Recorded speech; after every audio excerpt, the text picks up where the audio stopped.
American oil companies took over almost half of Iran's production. U.S. arms merchants moved in with $18 billion of weapons sales over the next 20 years. But there were losers.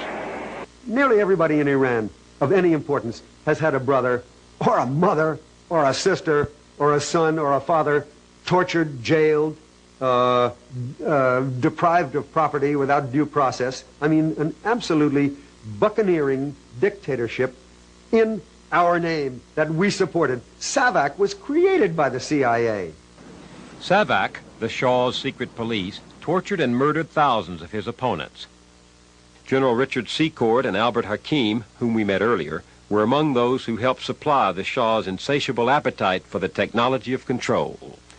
But the weapons and flattery heaped by America on the Shah blinded us to the growing opposition of his own people. They rose up in 1979 against him.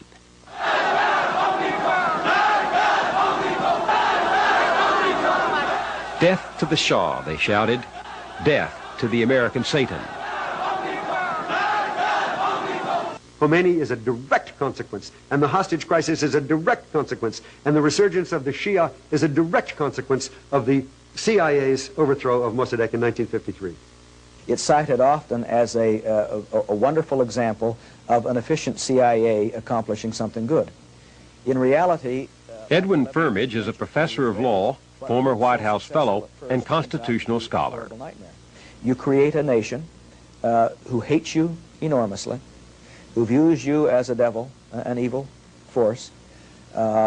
You create in that state sufficient forces of unrest that you don't have stability, and those chickens come home to roost.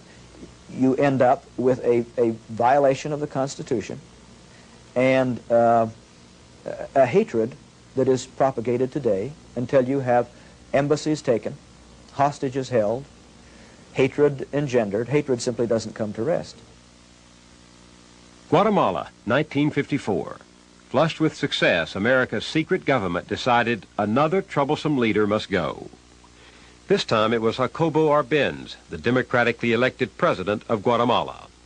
Philip Rettinger was recruited from the Marines to join the CIA team.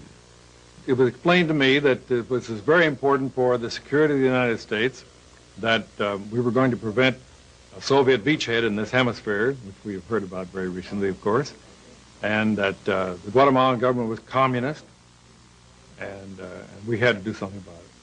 President Arbenz had admired Franklin Delano Roosevelt, and his government voted often with the American position at the United Nations.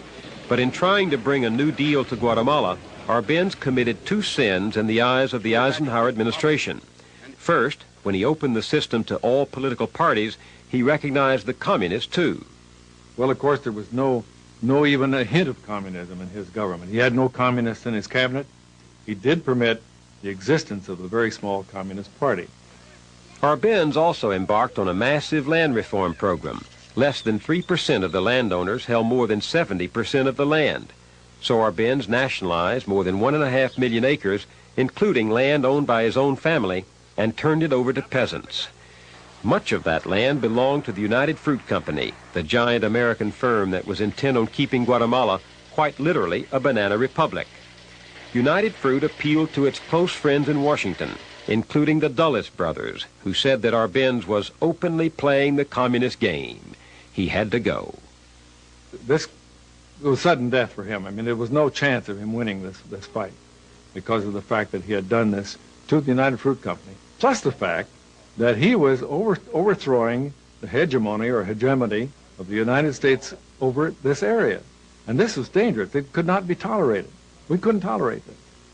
From Honduras, the same country that today is the Contra staging base, the CIA launched a small band of mercenaries against Guatemala.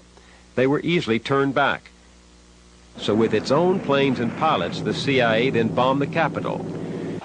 Arbenz fled and was immediately replaced by an American puppet, Colonel Carlos Castillo Armas.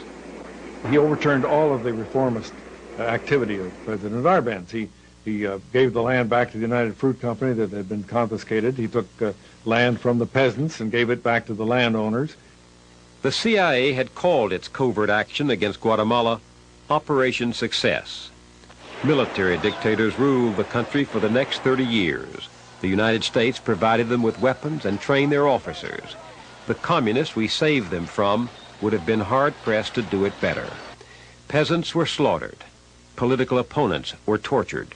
Suspected insurgents were shot, stabbed, burned alive, or strangled. There were so many deaths at one point that coroners complained they couldn't keep up with the workload. Operation Success. What we did has caused a succession of repressive military dictatorships in that country and has been responsible for the death of over 100,000 of their citizens. Success breeds success, sometimes with dreary repetition. Mario Sandoval Alarcon began his career in the CIA's adventure in Guatemala. Today he's known as a godfather of the death squads. In 1981, after lobbying Ronald Reagan's advisors for military aid to Guatemala, Sandoval Alarcon danced at the inaugural ball. Richard Bissell, another veteran of the Guatemalan coup, went on to become the CIA's chief of covert operations. I looked him up several years ago for a CBS documentary. He talked about a secret report prepared for the White House in 1954 by a group of distinguished citizens headed by former President Herbert Hoover. Quote, "It is now clear that we are facing an implacable enemy whose avowed objective is world domination. There are no rules in such a game. Hitherto accepted norms of human conduct do not apply. If the United States is to survive, long-standing American concepts of fair play must be reconsidered. We must learn to subvert, sabotage, and destroy our enemies by more clever, more sophisticated, more effective methods than those used against us." Was that the prevailing ethic? I think that's an excellent statement of the prevailing view, at least the view of those who'd had any contact with covert operations of one kind or another. In other words, the nature of the enemy is such that any tactics are necessary or justified in order to thwart him and defeat him. I believe that was the view. It certainly was my view at the time. Cuba, 1961. 7 years after Operation Success in Guatemala, Bissell was planning another CIA covert operation. The assault has begun on the dictatorship of Fidel Castro. On April 17, 1961, Cuban exiles trained by the CIA at a base in friendly Guatemala landed on the southern coast of Cuba at the Bay of Pigs. The U.S. had promised air support, but President Kennedy canceled it. The invaders, left defenseless, surrendered. 7 months after the disastrous invasion, Kennedy delivered a major foreign policy address.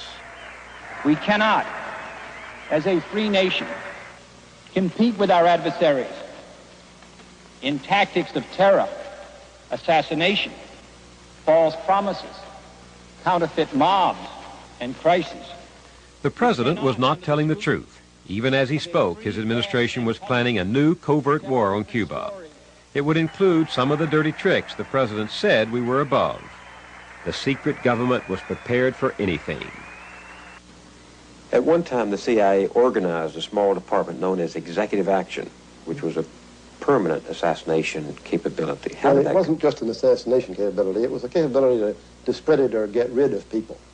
But it could have included assassination. And it did. There were at least 8 documented attempts to kill Castro. He says there were 24. And there was even one effort to put LSD in his cigars. To help us get rid of the Cuban leader, our secret government turned to the mafia, just as we once made use of Nazis. The gangsters included the Las Vegas mafioso John Rosselli, the Don of Chicago, Sam Giancana, and the boss of Tampa, Santo Trafficante.